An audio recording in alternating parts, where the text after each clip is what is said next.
Hello and welcome back to another episode of World of Warcraft Hardcore. My name is Syken and today we are continuing the World of Warcraft Hardcore journey with our Druid Syken tanks. It has been about a few hours behind the scenes, and sometimes World of Warcraft's kind of logistics just take a lot of time. I level engineering to 225. Matter of fact, since we're here, I'll level it up to 300 or get the upgrade to 300. Shouldn't forget about that. I leveled tailoring all the way to 200 now, and also got my first aid up to 300. That of course all took some time. Did a few quests behind the scenes, nothing like absolutely major, and we are finally 90% in, almost at the point where we can go to level 44, and with that 44, 45 will open quite a few things for us. Namely, we will be able to go to Zul'Farrak at some point, and Uldaman at another point. But before we can do either of that, let's get a couple of things out of the way. We're starting with the Waste Wonder quest lines. So Khalif Scorpion Sting and a lot of Waste Wonder scoundrels are waiting in the desert here, ripe for a kill. It's a pure kill quest, so that should be fine for us. These guys, however, the Warlocks, they are not to be trifled with, man. They are actually quite dangerous, and with Waste Wonder rogues all over the place, we gotta be careful not to run into them. Our DPS still okay. I think the Feral is not as gear dependent as other classes. We're just looking for a lot of stats. Haven't upgraded the gear a lot lately, so we're like going with normal leveling gear. But it still works out well, at least it does so far. Yeah, that might be a problem. Got an assassin there. Yeah, and you can see just how much this guy is hurting. The assassin is hurting as well. Ready to pop a potion if needed. The assassin has backstab, right? Oh, they have executed. That is really bad.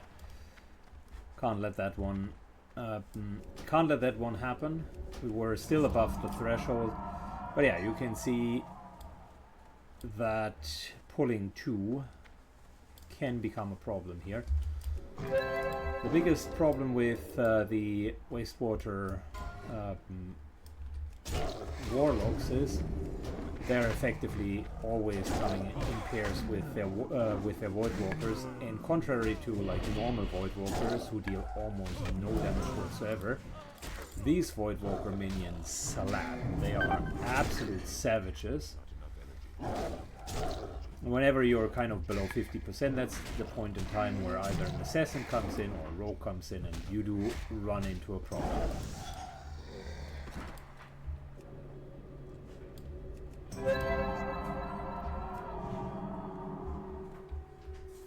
Good.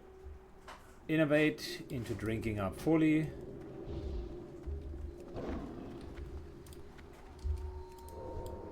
Into getting another one of those casters. They are dying fast, but the problem is also their shadow balls are hurting really a lot. And they don't have any knockback with the cast, so essentially the fast attack speed that normally would interrupt casters is the thing here. So yeah, a great showcase of kind of resource intense fights, because that's what it is.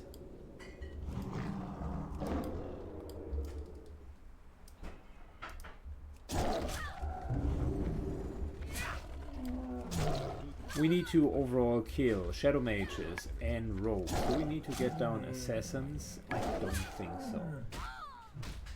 No, I was wrong. We need to kill 6 Assassins as well.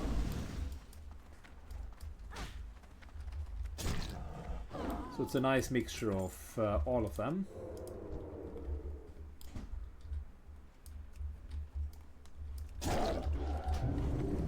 And the Assassins with Execute, definitely the most dangerous mobs. Yeah, the Rogues were the ones with Backstab, yeah, okay, and Sneak, fair enough. Like, all 3 of these enemies are not fun to deal with. But Execute by far is the biggest problem.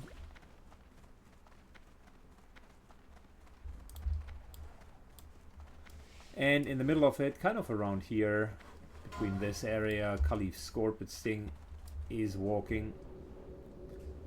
He's accompanied by 2 additional, I think it was Rogues, if I'm not mistaken.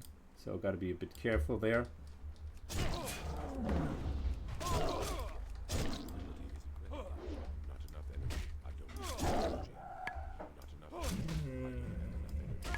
The Assassins are more over here, so might as well try to get a few Assassins first. Good. So, the idea is we're finishing this and we're running right into another difficult quest afterwards.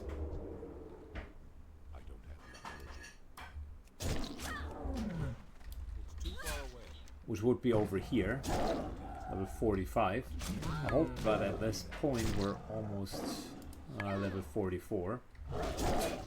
But yeah, that might be another issue. Just getting the other wanted quest and a lot of grinding down. Those quests are good, like XP wise, excellent even.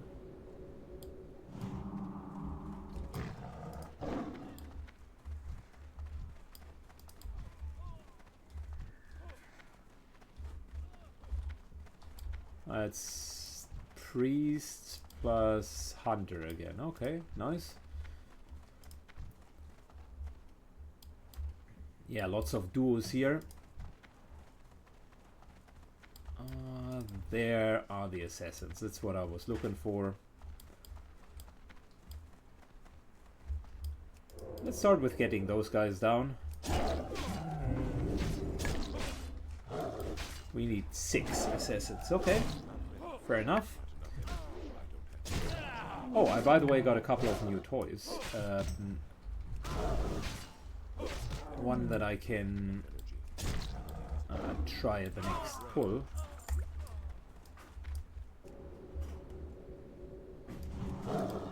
Let's see if it works. So,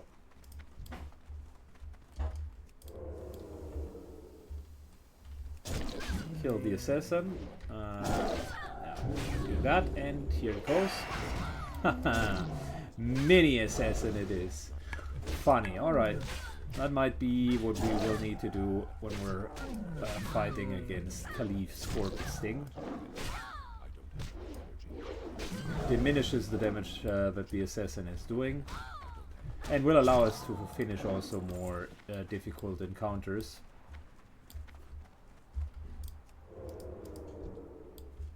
They left the mage back. Okay for me.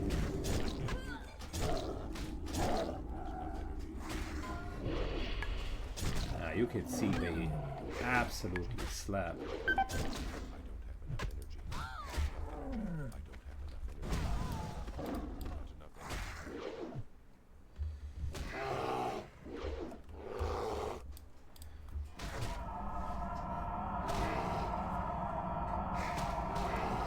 Luckily the Voidwalker minion does deal constant but not spike damage and doesn't have any like crazy abilities. I could always run away from them, but the minions also provide experience like a normal mob. At least that is fair.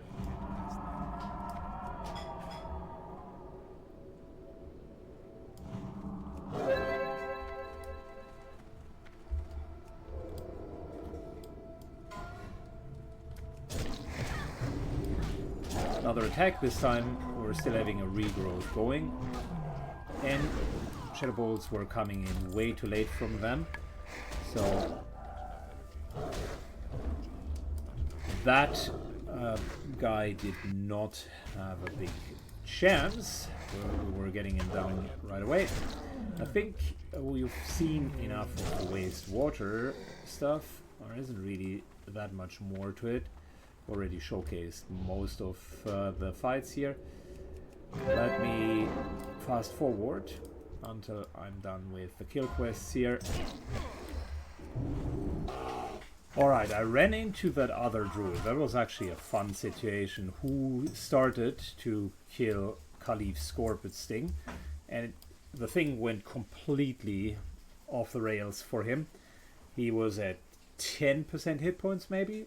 I really buckled down. I healed, then invited, and then joined him. And that is how Khalif died.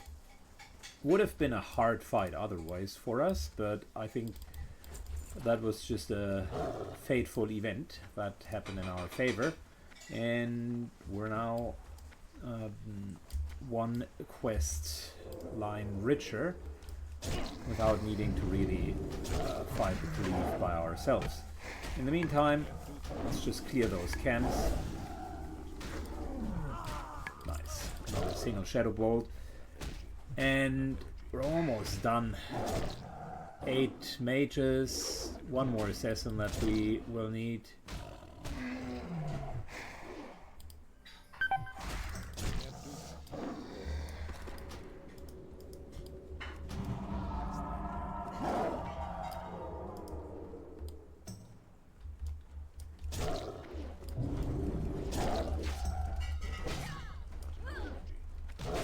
And I think a couple of rogues actually. How many rogues?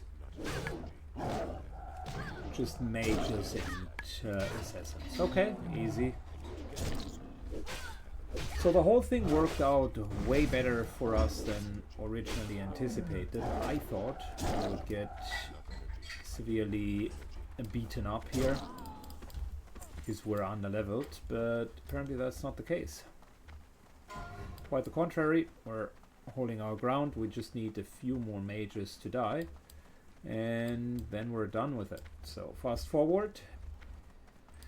Alrighty, done with our quest. Let's trade it in, and we're going to the South Sea Shakedown next. The reason why I'm trading in is not only because I said that I wanted to learn artisan engineering, which we are now completely capable of doing, but I also wanted to trade this in and this in, which will finally level us.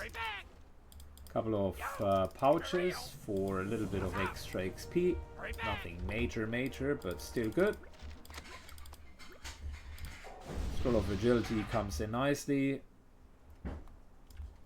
And yeah, I mean, I guess that's alright. So, let me see, what else do we need? We are 44. Time for us to continue Furor, because now, that was the 20% chance. Again, 20%, there you go. We can get almost guaranteed 40 energy per shift. Power shifting costs a lot of mana, so we gotta be careful with that, but it also is like a steroid for our DPS. So it's like a mini Thistle's tea, if you so will, because with that you can just burst harder, and sometimes that justifies the mana. More importantly, though, we are level 44, which means level 45s aren't that bad for us anymore. We can do it. And I would bet you we're also doing the water waste survey, so those two are fine. When we're done here in Tenaris, I think we're going to make our way over get Screecher Spirits, which is a quest that we can also do, and do this quest line here, which will be very, very good for us. So the whole Feralis angle will be the next.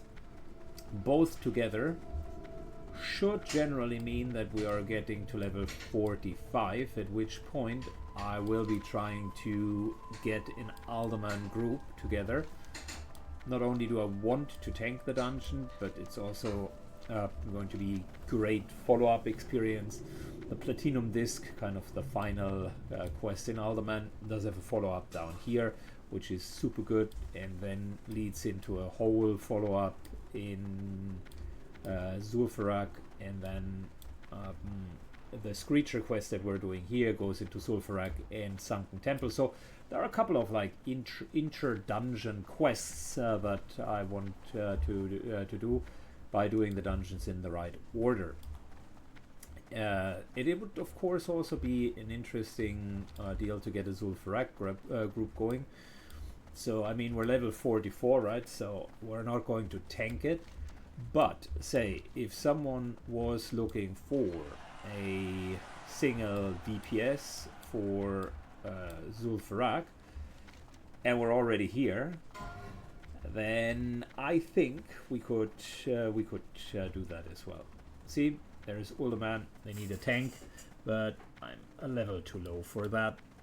We could do it, but not right now. And if you want to tank a dungeon, you typically want to make sure that you are kind of adequately leveled. And Uldaman is an interesting one. The last boss is 48. So if we go in with 45.5-ish, we're going to level within the dungeon. And the last guy isn't orange. If we go in with 44, then that's likely a bit problematic. So, yeah, the dungeon starts low, but ends quite high. Very good. So, next quest for us here is actually multiple quests. We need to kill these guys here for their freebooter heads. We also just need to kill a lot of them. This is one of those areas where you can go AFK in your brain and just grind it down, because you rarely make mistakes in terms of what you're killing. You need to kill so many that really doesn't matter that much where you start. Trying usually to do single pulls. This orc here is helping us, which is nice, appreciate it. Trying to do single pulls, but there will be like a couple of ensured multiples, and I'll try to get the quests out of the way first, so that we're just at the killing aspect, and the pirate head collection, which typically take the longest. So a lot of hunters here, holy smokes. Self-found hunters grinding it out. And of course, there is always at least one mage that is AoE farming. In this case, Tinkerheads.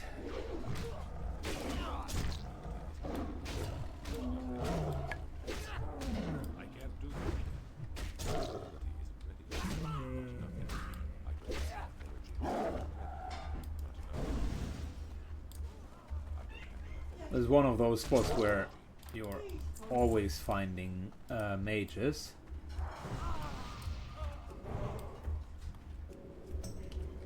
Int, please.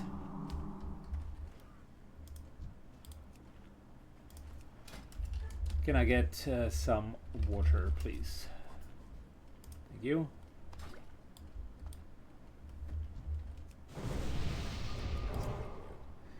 There we go. People help each other on hardcore.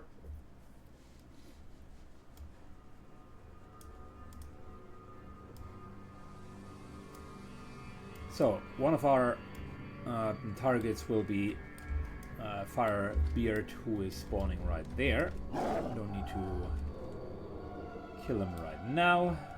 That'll happen a little bit later. So another difficult task will be to deal with these guys here. That's a triple pull if I'm not mistaken. 1, 2, 3. Yeah, that's a triplet. All right, so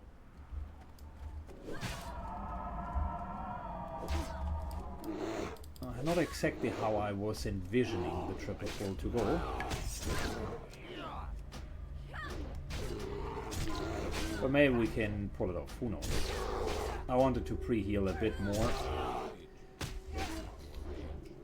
With bear form and rapid regeneration we should be okay. And demo shout, now we're no longer okay.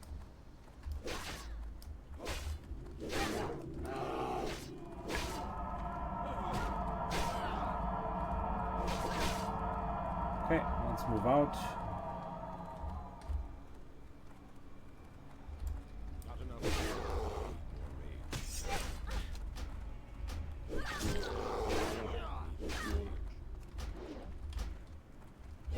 Broke the leash on one of them.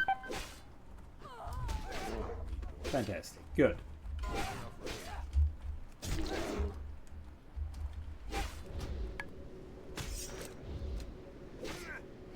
A little bit of regrowth into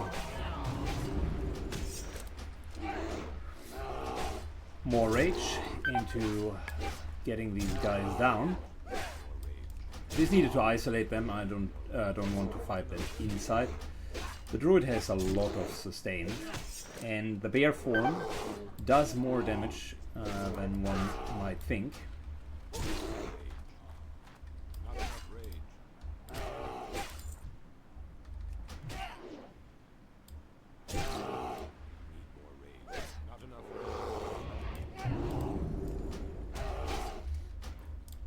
Not the fastest way of killing them, but certainly an option. I just didn't want to fight 4. I could have maybe pulled it off with 4, but that would have likely been target dummy into some other shenanigans. Yeah. The mistake was a bit earlier. I started being in line of sight for them, and that shouldn't have happened. Not a huge mistake. I could have always like cancelled the pull, but it's a bit of a problem nonetheless. This hunter is definitely a bit sketch, because why exactly is he not attacking both of these swashbucklers? It's strange, if I may say that.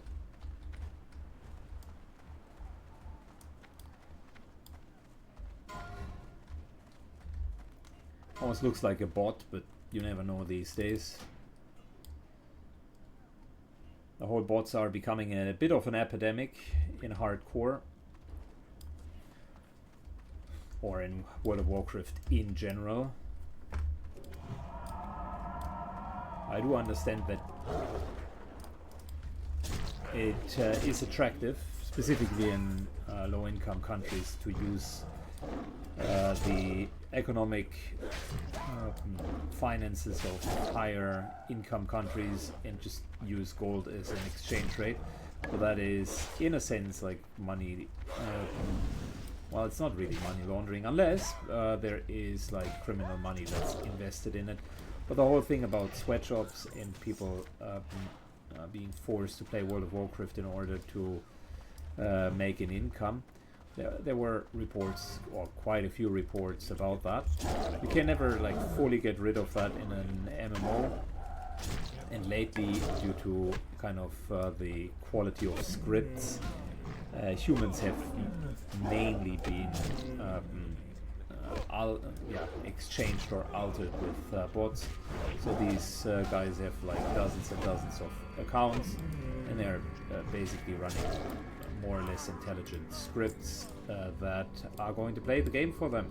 And some of them are fishing, some of them following other professions, some of them are grinding to level 60 and then are just mundanely either collecting herbs or basically just killing stuff in the world.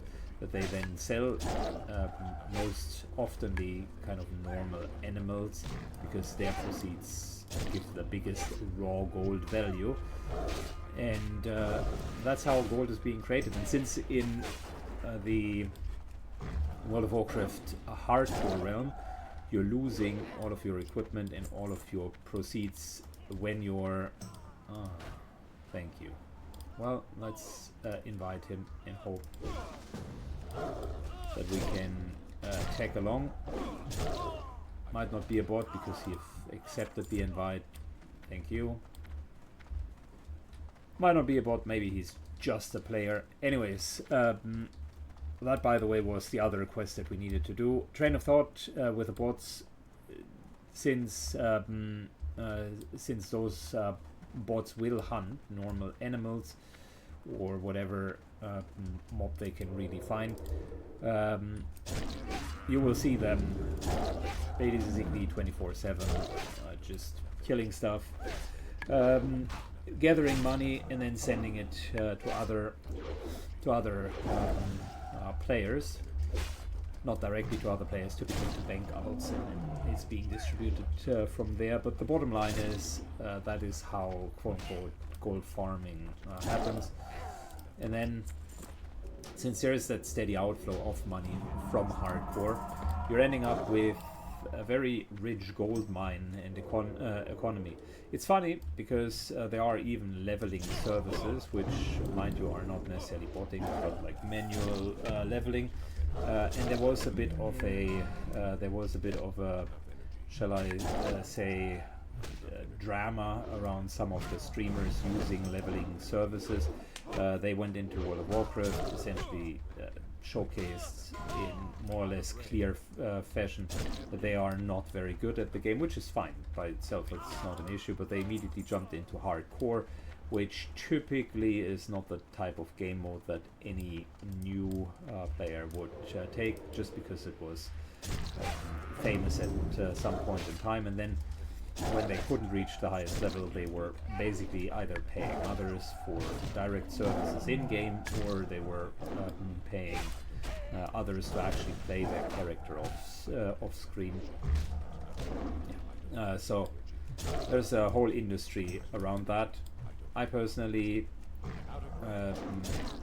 understand why people are doing it, but it kind of compromises my personal feeling for game integrity. I would really appreciate if Blizzard would be a bit more advanced in their specifically bot detection. And then I do appreciate that they already are doing quite a bit against the account and sharing. I think that part is much harder to track, and to be fair, if people really want to go the extra mile and share their accounts, I don't mind that much. But account buying and essentially gold buying, that's something that I'm not the biggest fan of. And there are ways around that if you really wanted to do it. On the other hand, I can understand a lot of people that are playing this game because there is an inherent flaw in classic World of Warcraft game design, which is the designers were heavily incentivizing that people are playing the game very, very regularly, and a lot of the things in World of Warcraft Classic come down to just the amount of hours that you're putting into the game. Therefore, I can understand that like normal hardworking 10-12 hours a day people that have family responsibilities and so on see themselves in, shall I really sit down and like farm 400 herbs just so that I can create potions just so, which all of that will take me like 2 to 3 hours, with just so that afterwards I can play for an hour and a half in a raid and maybe get an equipment upgrade, which is kind of the gameplay loop or the normal gameplay loop that the designers intended in the end game. And that's not everybody's forte. Not everybody likes that type of time sinking. And the preparation in World of Warcraft really, in many cases, comes down to finding the time to do something. Like giving you an example, extreme example, there are a couple of like required items in the game. For instance, if you're playing a warrior, there is a chest called SGC, which has, or taking even a more extreme example, there is a trinket called Hand of Justice, which is in BRD, drops from the last enemy, the Emperor of BRD, and is meant like as a very rare drop, so I think it's 3% chance to drop, maybe even less. The problem is that you don't have a decent way of killing this guy often or fast enough. Even with a really good group, it takes you at least 20-30 minutes, and that is super fast. Reality is it's more like 40 to 50 minutes, maybe resetting the instance and then going again. So kind of 3 runs every 2 hours.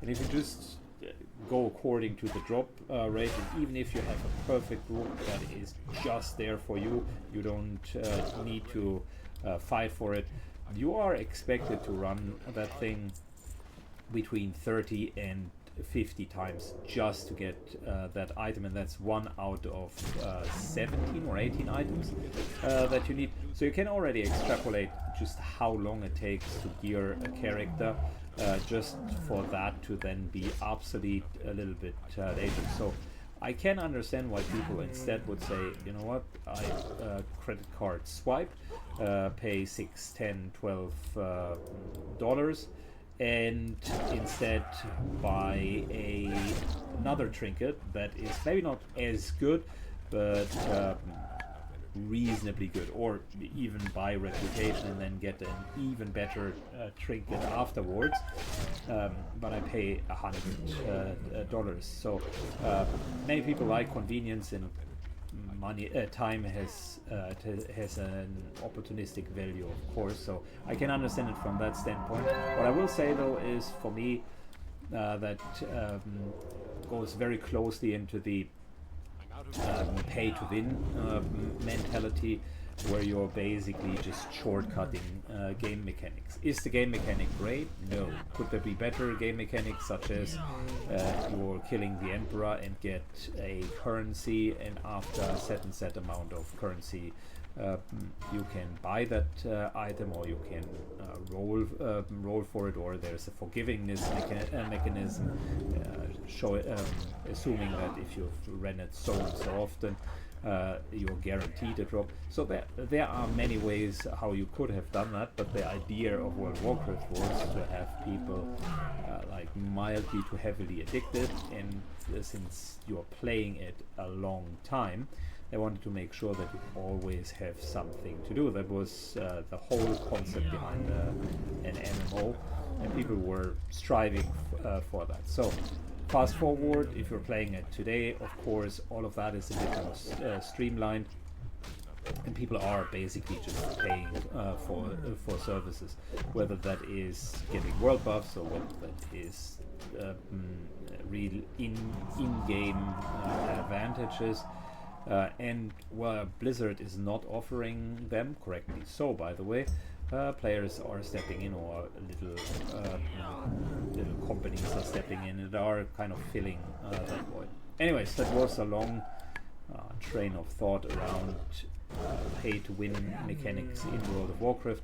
My personal stance, I think, is clear. I have not participated, nor will I participate in it. For me, it's less about kind of the outcome, which is also nice to have a good outcome and a nicely geared character, but it is about the process, and it is about just the ability to win in the game, and to do something like meaningful. And for me, the whole pay to win would diminish that. Anyways, I'll finish the stuff here. There is still a lot that needs to be done, but that can happen off camera. I think overall we're already that half hour in. We have done most of the quests. I'll trade them in, which is going to be the next thing. Trade in all of the quests, and then we're going to fly to Ferralis, where we are going to have our next little episode. Thanks a lot for watching, guys. Truly appreciate it, and see you all in the next episode. Bye bye.